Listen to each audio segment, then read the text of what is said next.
عباده الذين اصطفى اما بعد. میرے محترم بزرگوں اور بھائیوں، پیغام تو قائد ملت جانشین شیخ الاسلام صدر المدرسین دارالعلوم دیوبند، صدر جمعیت علماء ہند اور امیر الہند حضرت مولانا سید ارشد مدنی دامت برکاتہم تشریف لائیں گے اور وہی ہمیں اور آپ کو سب کو پیغام دیں گے انشاءاللہ. میرے دوستو، اتنا بڑا مجمع الحمدللہ دیکھ میرا دل باغ باغ ہو گیا. اللہ تعالی ہمارے اور آپ کے آنے کو قبول کر لے. سب سے پہلی مبارکباد بہت اہم وہ تمام مسلمانان میوات کو پیش کرنا چاہتا ہوں، دینا چاہتا ہوں. یہ پورے ہندوستان کے مسلمانوں کا سر اونچا کر دیا. میوات کے مسلمانوں نے، جس کا تصور نہیں تھا. ابھی جو الیکشن گزرا، مسلمانوں نے ایک جگہ یکسو ہو کر بغیر کسی اختلاف کے ووٹ دیا. اس کا نتیجہ یہ ہے کہ سارے ہندوستان پر مسلمانوں کا اس یکجائی کا اثر ہے الحمدللہ، اور پورے ہندوستان کے مسلمانوں کی عزت بڑھی ہے.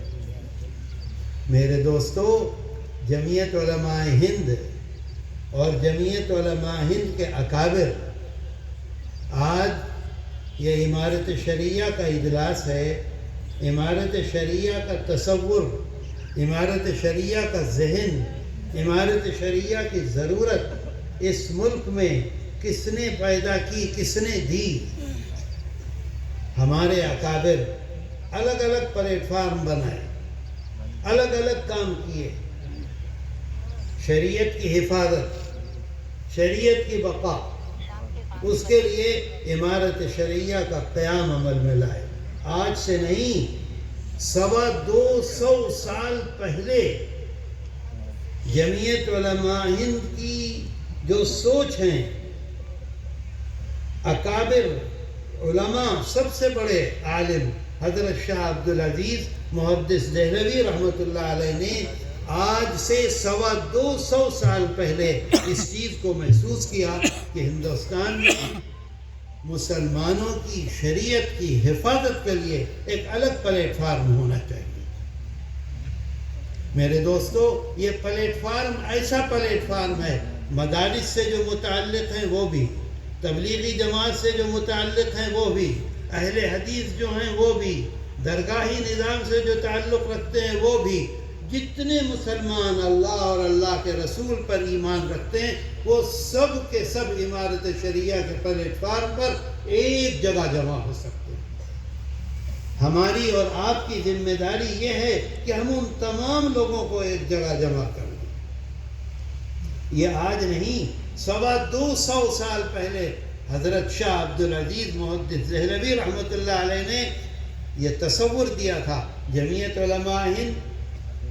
علماء ہند کا پلیٹ فارم 100 سال تک مسلمان ہندوستان کی آزادی کے لیے اپنی جانوں کا نذرانہ پیش کرتا رہا. 100 سال. دلی کا کمشنر تھا ڈاکٹر ٹامسن. وہ اپنی ڈائری میں لکھتا ہے کہ 1857 میں دلی کی چاندنی چوک سے پشاور تک کوئی درخت ایسا نہیں تھا جس پر کسی مولوی، مسلمان نہیں، جس پر کسی مولوی کی گردن نہ لٹک رہی ہو. جب آزادی کی جدوجہد کی ضرورت پڑی، جمعیت علماء ہند نے وہ ایک الگ پلیٹ فارم بنایا. جب ضرورت پڑی اس کی کہ اب ملک کی آزادی حاصل کی جائے گی، ہندو اور مسلمان مل کر آزادی حاصل کریں گے، تو 1919 میں جمعیت علماء ہند کے نام سے ایک پلیٹ فارم بنایا جس پر مسلمان علماء اور ادھر کانگریس، اور دونوں نے مل کر اس ملک کو آزاد کرایا۔ آج ہمارے پاس جو یہ حق حاصل ہے کہ ہم نے کہاں گئی یہ مدرسے کی بلڈنگ ہے، اس کے یہ میناریں ہیں، اس کی یہ محرابیں ہیں، ہمارے سر پر ٹوپی ہے، ہمارے چہرے پر داڑھی ہے، ہم اللہ اکبر کا نعرہ لگاتے ہیں دن میں 5 دفعے۔ یہ ہمیں حق کس نے دیا؟ کس نے دلایا؟ یہ جمعیت علماء ہند کی وہ خدمات ہیں 150 سالہ، وہ جو ڈاکٹر ٹامسن لکھتا ہے وہ خدمات ہیں کہ مجبور ہوئے، اور جمعیت علماء ہند کے لیے ہمارے اکابر نے یہ جو دستور ہے، آپ نے ابھی دلی میں دیکھا ہوگا کتنی بڑی کانفرنس کی جمعیت علماء ہند نے، آئین ہند، ہمیں دستور میں جو اختیارات دیے ہیں، جو حقوق دیے ہیں، وہ حقوق ہمیں ملے کیسے؟ یہ ہمارے اکابر کی دین ہے، یہ جمعیت علماء ہند کی دین ہے۔ وہی ہمارے اکابر نے شریعت کی حفاظت کے لیے امارت شریعہ، آج دیکھ لیجئے، میں گزارش کروں گا جو یہاں کے امیر ہیں، جو ضلعوں کے ذمہ داران ہیں، ان سے کہ اس میں تمام لوگوں کو جمع کر لیں۔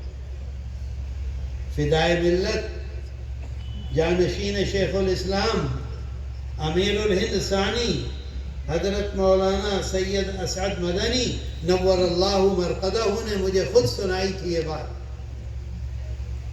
مراد آباد کے قریب ایک جگہ ہے حسن پور، حسن پور میں بہت بڑے بڑے خان مالدار تھے،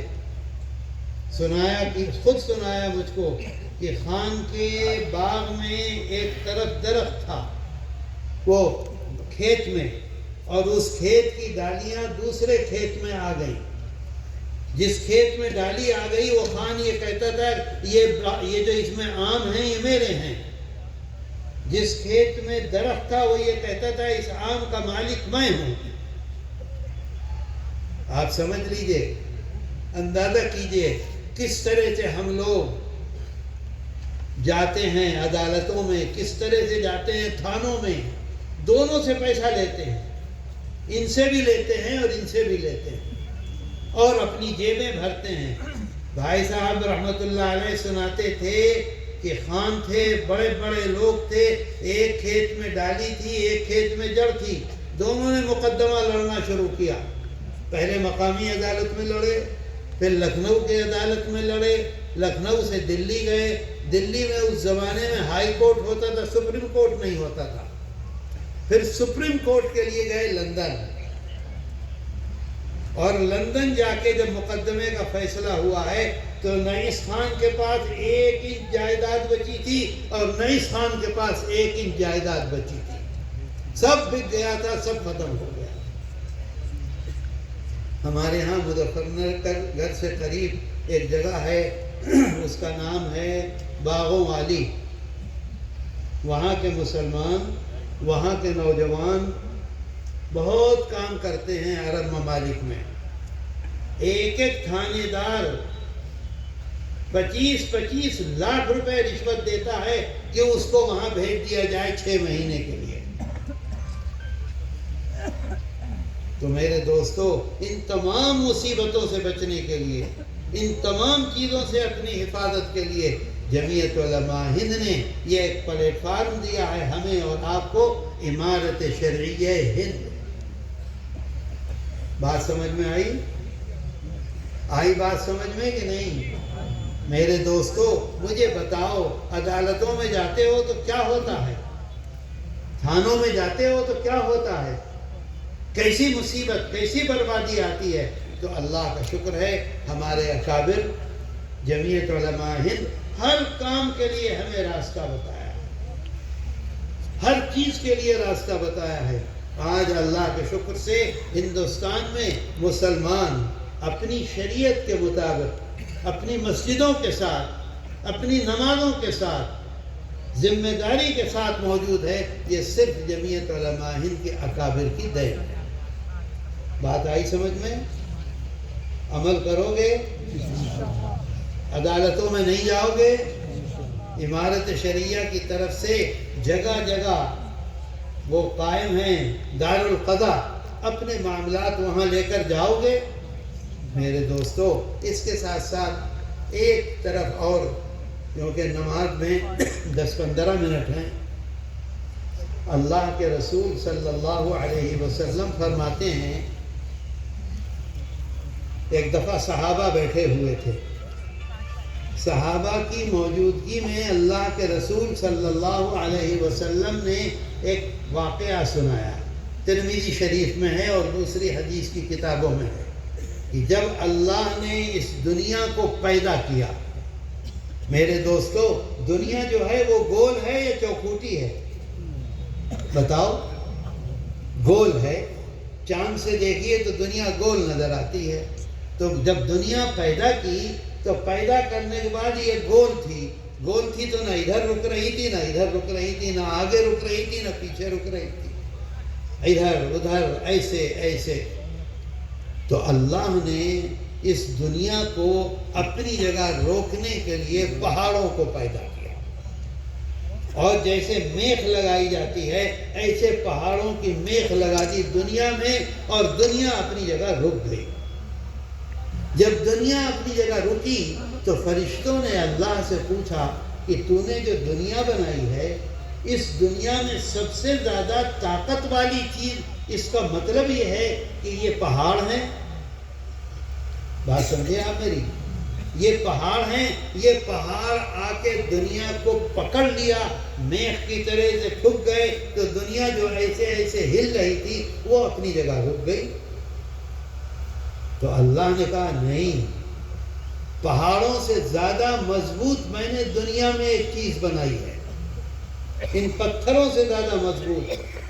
فرشتوں نے پوچھا وہ کیا؟ یہ اللہ کے رسول صلی اللہ علیہ وسلم بتلا رہے ہیں، غور سے سنیے گا، عمل کی نیت سے۔ فرشتوں نے پوچھا وہ کیا چیز؟ کیا پتھر سے بھی زیادہ کوئی مضبوط چیز ہے؟ اللہ نے کہا ہاں۔ کہا کیا وہ کیا ہے؟ تو کہا کہ وہ میں نے بنایا ہے لوہا۔ بتاؤ لوہا مضبوط ہے پتھر سے کہ نہیں؟ آج کل طرح طرح کی مشینیں آ گئیں، کٹ کٹ کٹ کٹ کٹ کٹ کٹ کٹ ایک دم پتھروں کو ایک طرف کر دیتے ہیں۔ تو حیرت میں تھے فرشتے، سب کے سب اللہ کے سامنے حاضر تھے، تو انہوں نے پوچھا کہ اس کا مطلب یہ ہے کہ سب سے زیادہ مضبوط چیز دنیا میں لوہا ہے؟ اللہ نے کہا نہیں، لوہے سے بھی زیادہ مضبوط چیز میں نے پیدا کی ہے۔ بتاؤ لوہے سے زیادہ کیا ہے مضبوط؟ بولو۔ آگ۔ آگ کس نے پیدا کی؟ کس نے پیدا کی؟ کیا ہمارے اندر طاقت ہے؟ تو اللہ نے جواب دیا فرشتوں کو کہ میں نے آگ بنائی ہے، آگ جو ہے وہ لمحوں میں لوہے کو پانی بنا دے گی۔ میں ذرا مختصر کر رہا ہوں، وقت کم ہے۔ تو فرشتوں نے اللہ سے پوچھا کہ اس کا مطلب یہ ہے کہ دنیا میں سب سے طاقت والی چیز پتھر، پتھر سے زیادہ طاقت لوہا، لوہے سے زیادہ طاقت آگ، تو آگ سب سے زیادہ طاقت والی چیز ہے؟ اللہ نے کہا نہیں، نہیں، آگ سے بھی زیادہ طاقت میں نے ایک چیز میں دی ہے دنیا میں۔ بتاؤ وہ کیا ہے؟ ہے پانی میں؟ لیکن نہیں، کیسی ہی آگ جل رہی ہو۔ شیخ الاسلام والمسلمین قطب عالم حضرت مولانا سید حسین احمد مدنی نور اللہ مرقدہ نے ایک واقعہ لکھا ہے۔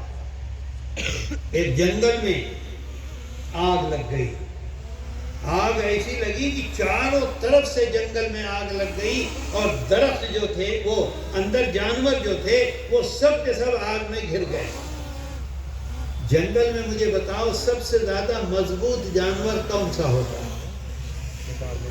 بولو کون؟ ارے شیر تھوڑی ہوتا ہے اتنا مضبوط۔ ارے ہاں ہاتھی، ہاتھی تو ویسے ہی بودا سا ہوتا ہے، اتنا موٹا۔ سب سے زیادہ مضبوط جانور جو لوگ جنگلوں میں جاتے ہیں وہ آپ کو بتائیں گے سب سے زیادہ مضبوط جانور جنگل میں سور ہوتا ہے، جنگلی سور، اس سے زیادہ مضبوط کوئی چیز نہیں ہوتی، اور سب سے زیادہ مبغوض گندی چیز، کسی قیمت پر اللہ نے اس کی کوئی چیز حلال نہیں کی ہے، آپ 100 مرتبہ دھو لو تو بھی اس کا گوشت ناپاک ہے۔ حضرت مدنی نور اللہ مرقدہ لکھتے ہیں کہ ہر چیز کا مالک اللہ ہے اور اللہ ہر چیز سے محبت کرتا ہے۔ کہتے ہیں لوگوں نے دیکھا چاروں طرف لوگ موجود ہیں، خطرناک آگ لگی ہوئی ہے کہ ایک جنگلی سور اپنا سر نیچے کر کے اس آگ سے تیزی سے نکلا باہر، اور تمام لوگ دور کھڑے ہیں، باہر نکلا، تمام جانور اندر پھنسے ہوئے ہیں، اور اس نے آسمان کی طرف سر اٹھا کے رونا شروع کیا، رو رہا ہے، رو رہا ہے، رو رہا ہے۔ تھوڑی دیر کے بعد لوگوں نے دیکھا کہ بادل اٹھا آیا اور اتنی تیز بارش ہوئی کہ ساری کی ساری آگ بجھ گئی۔ یہ میں نہیں کہہ رہا ہوں، حضرت شیخ الاسلام نور اللہ مرقدہ لکھتے ہیں۔ تو میرا مطلب یہ تھا، آگ سے زیادہ طاقتور پانی۔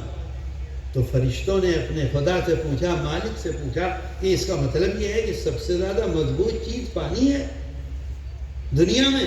اللہ نے کہا نہیں، پانی سے بھی زیادہ مضبوط چیز میں نے پیدا کی ہے۔ وہ کیا ہے بولو؟ ہاں، اس کا مطلب یہ آپ غور سے سن رہے ہیں، عمل بھی کریں گے۔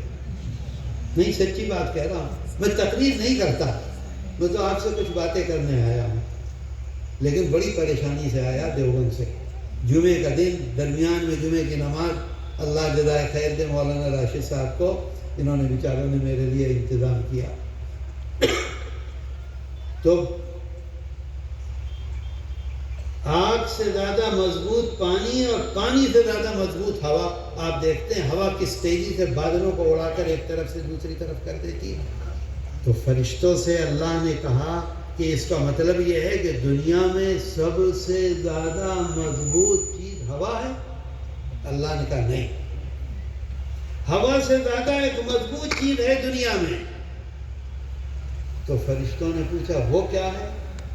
تو اللہ نے کہا کہ میں ایک پیدا کروں گا، انسان کو، آدم کو پیدا کروں گا، آدم کی اولاد پیدا ہوگی، اور آدم کی اولاد اگر اخلاص کے ساتھ، خاموشی کے ساتھ، سچے دل کے ساتھ، کسی کو دکھلا کے نہیں، کسی کو کچھ کر کے نہیں، اگر اخلاص کے ساتھ آدم کی اولاد صدقہ کرے گی تو اس صدقے کی طاقت دنیا میں یہ جتنی چیزیں ہیں اس سے بڑھی ہوئی ہو۔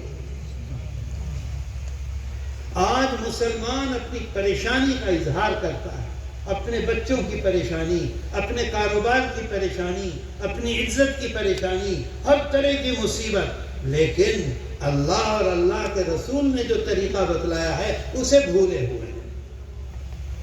اللہ کہتا ہے خود فرشتوں سے کہ سب سے زیادہ طاقت دنیا میں ابن آدم، آدم کی اولاد جو صدقہ کرے گی، لیکن صدقہ کیسے کرے گی؟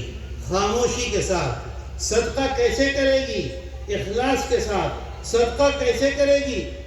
بڑائی بیان نہ کر کے، تو اس کی طاقت سب سے زیادہ ہوگی۔ میرے دوستو، سینکڑوں حدیث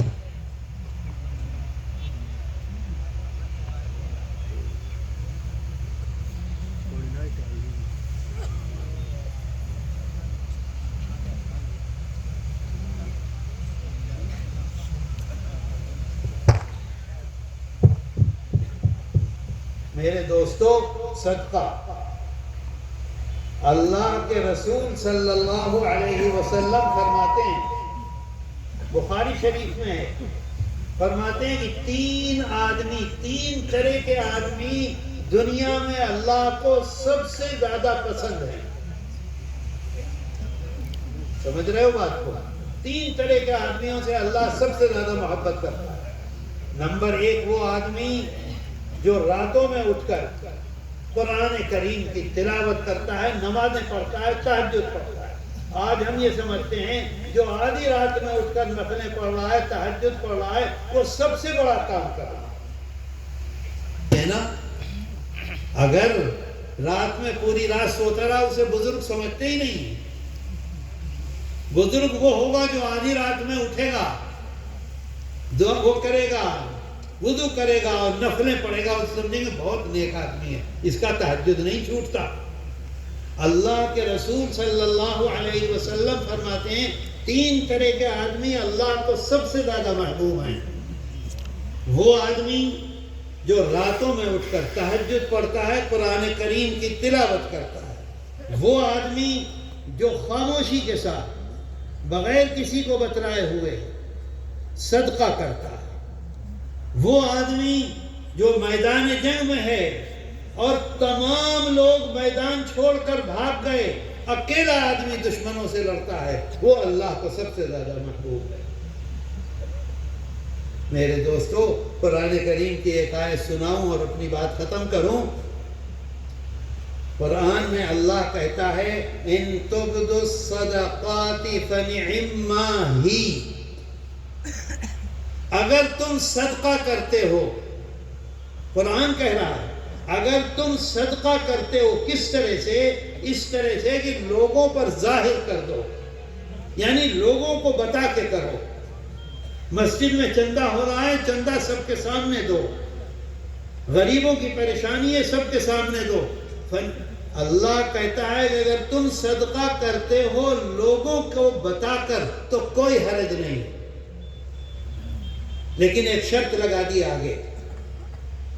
شرط یہ ہے کہ ریاکاری نہ ہو۔ سمجھ گئے ریاکاری؟ سمجھے میرے جملہ؟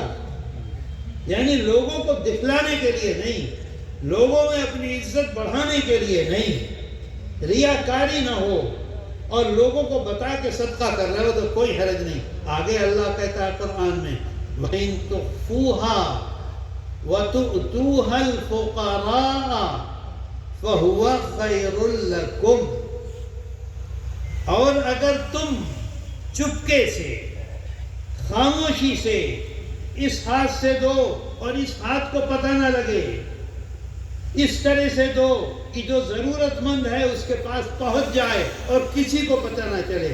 وَإِن تُخْفُوهَا وَتُؤْتُوهَا الْفُقَرَاءَ فَهُوَ، بولو آگے، فَهُوَ خَيْرٌ لَكُمْ، اگر تم اس طرح سے خاموشی سے دیتے ہو، پہنچا دیتے ہو تو یہ تمہارے لیے زیادہ اچھا ہے۔ زیادہ، اللہ کہہ رہا ہے زیادہ اچھا ہے۔ وَيُكَفِّرُ عَنْكُمْ سَيِّئَاتِكُمْ، یہ تمہارے گناہوں کو مٹا دے گا۔ میرے دوستو، قیامت کے دن اگر ہم گناہوں سے پاک ہیں تو کہاں جائیں گے؟ بولو کہاں جائیں گے؟ اور اگر گناہ ہمارے ساتھ موجود ہیں، ہم گناہوں سے بالکل اوپر سے نیچے تک لدے ہوئے ہیں تو کیا ہوگا؟ پٹائی ہوگی۔ اللہ کہتا ہے تم دنیا میں ایسا کرو وَإِن تُخْفُوهَا وَتُؤْتُوهَا الْفُقَرَاءَ فَهُوَ خَيْرٌ لَكُمْ وَيُكَفِّرُ عَنْكُمْ سَيِّئَاتِكُمْ، تمہارے گناہ مٹتے چلے جائیں گے، ختم ہوتے چلے جائیں گے اور تم بالکل پاک و صاف ہو کر اس دنیا سے اللہ کے سامنے پہنچو گے۔ خاموشی سے دو۔ میرے دوستو، قرآن میں موجود ہے، اللہ کے رسول صلی اللہ علیہ وسلم فرماتے ہیں ایک کھجور، سمجھ گئے کھجور کتنی بڑی ہوتی ہے؟ اتنی بڑی ہوتی ہے۔ فرماتے ہیں اگر ایک کھجور تم صدقے میں دے دو، سچے دل سے، خاموشی سے، اللہ کے لیے، تو اللہ اس کھجور کی حفاظت کرتا ہے، اسے رکھتا ہے اور رکھنے کے بعد بڑھاتا ہے، بڑھاتا ہے، بڑھاتا ہے، بڑھاتا ہے۔ یہ جو تمہیں چاروں طرف پہاڑ نظر آتے ہیں، جب اس سڑک پہ چلتے ہو تو ادھر بھی پہاڑ نظر آتا ہے، ادھر بھی پہاڑ نظر آتا ہے، اللہ کے رسول صلی اللہ علیہ وسلم فرماتے ہیں ان پہاڑوں کے برابر ثواب کر دے گا اس کھجور کا۔ سمجھ گئے؟ صحابہ نے کہا یا رسول اللہ کیسے؟ تو آقا فرماتے ہیں قرآن میں ہے وَيَأْخُذُ الصَّدَقَاتِ، اللہ تعالیٰ جب ہم صدقہ دیتے ہیں، جب ہم پیسہ دیتے ہیں، جب ہم اپنے اناج میں سے کچھ دیتے ہیں، جب ہم اپنی کمائی میں سے کچھ دیتے ہیں، تو اللہ تعالیٰ سیدھے ہاتھ سے اس کو قبول کرتا ہے۔ کیسے قبول کرتا ہے؟ سیدھے ہاتھ سے۔ اللہ کے رسول صلی اللہ علیہ وسلم فرما رہے ہیں، میں نہیں کہتا، سیدھے ہاتھ سے قبول کرتا ہے۔ اور پھر آگے فرماتا ہے قرآن میں اللہ وَيُرْبِ الصَّدَقَاتِ، صرف قبول نہیں کرتا بلکہ اس کو بڑھاتا ہے، بڑھاتا ہے، بڑھاتا ہے۔ صحابہ نے پوچھا کیسے بڑھاتا ہے یا رسول اللہ؟ فرمایا کہ تمہارا اونٹ بچہ دیتا ہے، تمہاری گائے بچہ دیتی ہے، تمہاری بھینس بچہ دیتی ہے، اور تم اس بچے کو پالتے ہو، پالتے ہو، دودھ پلاتے ہو، اچھی طرح سے رکھتے ہو، آہستہ آہستہ آہستہ آہستہ آہستہ اتنا بڑا ہو جاتا ہے، اتنا بھاری ہو جاتا ہے۔ اسی طرح سے اللہ اتنا خوش ہوتا ہے تمہارے صدقے سے، اس کی حفاظت کرتا ہے، حفاظت کر کے اسے بڑھاتا ہے، بڑھاتا ہے، بڑھاتا ہے، اور بڑھاتے بڑھاتے پہاڑ کے برابر کر دیتا ہے۔ میرے دوستو، بات آ رہی ہے سمجھ میں؟ کرو گے عمل؟ کرو گے؟ آج ہی سے کرو گے؟ دیکھو ایک بات سن لو، علماء بتلاتے ہیں کہ ایک نیکی کرو 10 کے برابر، من جاء بالحسنۃ فلہ 10 امثالھا، ہے نا؟ جانتے ہیں 1 کا 10 بہت ہے، 1 کا 10 ملے گا، دے دو 1 کا 10 ملے گا۔ صدقے کے بارے میں اللہ کہتا ہے قرآن میں مثل الذین ينفقون اموالهم فی سبیل اللہ کمثل حبۃ انبتت 7 سنابل فی کل سنبلۃ 100 حبۃ۔ صدقہ جب دو گے تو اللہ کے ہاں سے بدلہ 10واں نہیں ہوگا، 20واں نہیں ہوگا، بلکہ اللہ کے ہاں بدلہ شروع ہوگا 700۔ قرآن میں کہہ رہا ہے اللہ، ایک دانہ گیہوں کا ڈالتے ہو، ایک ہی دانہ ڈالتے ہیں اپنے کھیت میں کہ نہیں؟ اچھا، گیہوں کا جو پودا آتا ہے تو اس پودے میں کئی بال ہوتی ہے؟ بولو، 7 بالیں کم سے کم کتنی بالیں ہوئی؟ 7۔ بولو نا، کتنی بالیں ہوئی؟ 7۔ اور ایک بال میں کتنے دانے ہوئے؟ قرآن کہتا ہے 100 کم سے کم۔ گن لینا آپ جا کے اپنے گھر میں، بال دیکھ لینا، بال میں سے دانے گن لینا، 100 سے کم نہیں ہوں گے، 100 سے زیادہ ہوں گے۔ تو ایک دانے کی 7 بالیں اور ایک بال میں 100 دانے، تو کتنے دانے ہوئے؟ 700۔ 2 چیزیں ایسی ہیں اسلام میں جس کا اجر اللہ یہ کہتا ہے فرشتوں سے کہ تم صرف لکھ دو کہ اس نے 100 روپے صدقہ کیا، تم صرف یہ لکھ دو کہ اس نے رمضان میں 30 روزے رکھے، بس۔ اب اس کے آگے اس کو کتنا اجر دوں گا، کتنا ثواب دوں گا، یہ میں لکھوں گا۔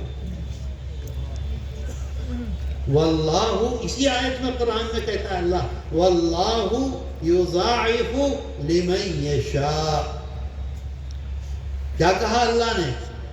واللہ یضاعف، جتنا چاہتا ہے، 2 چند، 2 کا 4، 4 دونی 8، 8 دونی 16، 16 دونی 32، کتنا کرے گا اس کو کوئی لکھ نہیں سکتا۔ اس وجہ سے حدیث میں آتا ہے اللہ کہے گا صرف لکھ دو، اس کا اجر میں لکھوں گا۔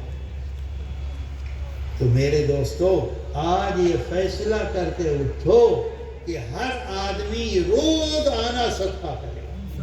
بولو، کرو گے؟ پورے مجمع سے ہاتھ اٹھاؤ، روز آنا۔ اچھا، اللہ کے رسول صلی اللہ علیہ وسلم کو صحابہ کرام رضوان اللہ علیہم اجمعین نے پکڑ لیا اور فرمایا کہ یا رسول اللہ، آپ نے اتنا صدقے کے بارے میں فرمایا، اتنا فرمایا، اتنا فرمایا، ہمیں یہ بتلا دیجئے کہ کتنا صدقہ ایک آدمی کرے گا جس سے اللہ راضی ہو جائے گا۔ آئی بات سمجھ میں؟ تو اللہ کے رسول صلی اللہ علیہ وسلم نے فرمایا، فوراً فرمایا، ایک لمحہ توقف کیے بغیر فرمایا، اتنا صدقہ کرو کہ تمہارے مال میں 1% کمی نہ آئے۔ سمجھ گئے بات کو؟ 1%۔ اذان ہو گئی؟ کیا کہہ رہے ہیں آپ؟ یہ کیا کہہ رہے ہیں؟ بند کر دوں؟ نہیں، آپ کیا کہہ رہے ہیں؟ بند کر دوں؟ بات پوری نہ کروں؟ کون ہیں آپ؟ اس لیے بیٹھے ہیں آپ کی بات نہ کرنے کو لال لال ڈال کے۔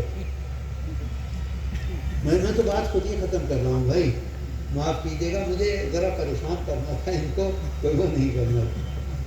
تو اللہ کے رسول صلی اللہ علیہ وسلم فرماتے ہیں 1% کمی نہ آئے۔ میرے دوستو، اگر آپ کی جیب میں 1000 روپے ہیں، 1 روپیہ صدقہ دیا تو کچھ پریشانی ہوگی؟ سچ بتا دو۔ اگر آپ کے کھیت میں 10 من دانہ ہوا، 1 کلو دانہ اس میں سے دے دیا تو کچھ کمی آئے گی؟ نہیں آئے گی نا۔ تو یہ نہیں اللہ چاہتا ہے کہ تم اپنے بچوں کو غریب کر دو، نہیں، دل دیکھتا ہے کیا ہے دل میں، کس طرح سے دے رہے ہو۔ اللہ کو کیا ضرورت ہے؟ کروڑ روپیہ دے دو تو اس کے لیے کچھ نہیں، ارب روپیہ دے دو تو اس کے لیے کچھ نہیں، وہ تو ایسا بادشاہ ہے کہ سارے عالم کا بادشاہ ہے، وہ تو دل دیکھتا ہے۔ انما الاعمال بالنیات۔ اچھا، پھر پوچھا صحابہ نے کہ یا رسول اللہ ایک بات اور بتلا دیجئے۔ تو بولو کیا بات ہے؟ کہ یہ بتلا دیجئے کہ ہمارے صدقے کا سب سے زیادہ مستحق کون ہے؟ سمجھے بات کو؟ سب سے زیادہ مستحق کون ہے؟ فوراً آپ نے فرمایا، اسی لمحے آپ نے فرمایا، تمہاری اولاد۔ آج کہیں فساد ہو جائے، کہیں مصیبت آ جائے، سارا گاؤں 2-2 4-4 ٹرک بھر کے لے جائیں گے۔ گاؤں میں رشتہ دار ہیں، ان کے گھر کھانے کو نہیں ہے، گاؤں میں ملنے والے ہیں، ان کے گھر کھانے کو نہیں ہے، گاؤں میں غریب ہیں، ان کے گھر کھانے کو نہیں، کوئی نہیں دیکھتا۔ ہاں، وہاں لے کر جائیں گے تاکہ نام ہو کہ اس گاؤں سے 10 ٹرک آیا تھا سامان۔ تو میرے دوستو، بہت اہم چیز ہے، بہت ضروری چیز ہے۔ اگر اپنی زندگی کو صحیح رکھنا چاہتے ہو، اپنے بچوں کو سیدھے راستے پر رکھنا چاہتے ہو، آقا فرماتے ہیں عذاب قبر سے، قبر کے عذاب سے بچنا ہے، صدقہ کرو۔ آقا فرماتے ہیں بیماریوں سے بچنا ہے، صدقہ کرو۔ آقا فرماتے ہیں اپنے بچوں کو سیدھے راستے پر چلانا ہے، صدقہ کرو۔ اور کتنا؟ اتنا کہ 1% کم نہ ہو۔ تو میرے دوستو، صدقہ ہوگا، کرو گے آج ہی سے انشاءاللہ، عمل ہوگا ضرور، یاد رکھو گے اس بات کو۔ اور دوسری بات یہ ہے کہ ہمارے اکابر نے، اب انہوں نے تو منع کر دیا اور اذان بھی ہونے والی ہے، نہیں تو مجھے اب کچھ باتیں یاد آنی شروع ہوئی تھی، اب میں دیوبند جاؤں گا، پھر کبھی آؤں گا تو کروں گا باتیں انشاءاللہ۔ ہمارے اکابر نے عمارت شریعہ جو قائم کی، اور عمارت شریعہ کا جو مقصد ہے، اس مقصد کا حصول ہمارے اور آپ کے لیے ضروری ہے، شریعت کی بقا اور اس کی حفاظت۔ اور اس میں جماعت کون سی ہے؟ جمعیت علماء ہند کا پلیٹ فارم ملی مسائل میں سب کے لیے ہے، جو چاہے آ جائے۔ اور اسی طرح سے عمارت شریعہ کا پلیٹ فارم جو مسلمان ہے، درگاہ سے تعلق رکھتا ہے وہ بھی، خانقاہوں سے تعلق رکھتا ہے وہ بھی، مدرسوں سے تعلق رکھتا ہے وہ بھی، تبلیغی جماعت سے تعلق رکھتا ہے وہ بھی، سب کا مشترک پلیٹ فارم جو ہے وہ عمارت شریعہ ہے۔ اس سے عمارت شریعہ کا مقصد کیا ہے؟ شریعت کی حفاظت اور اس کی بقا۔ سمجھ گئے بات؟ کیا مقصد ہے عمارت شریعہ کا؟ بولو۔ شریعت کی حفاظت اور اس کی بقا۔ تو انشاءاللہ آج سے ہم یہ کریں گے۔ اللہ تعالیٰ اذان ہونے والی ہے، جو کچھ ہم نے سنا ہے اس پر ہمیں عمل کی توفیق عطا فرما دے۔ وآخر دعوانا ان الحمدللہ رب العالمین وصلی اللہ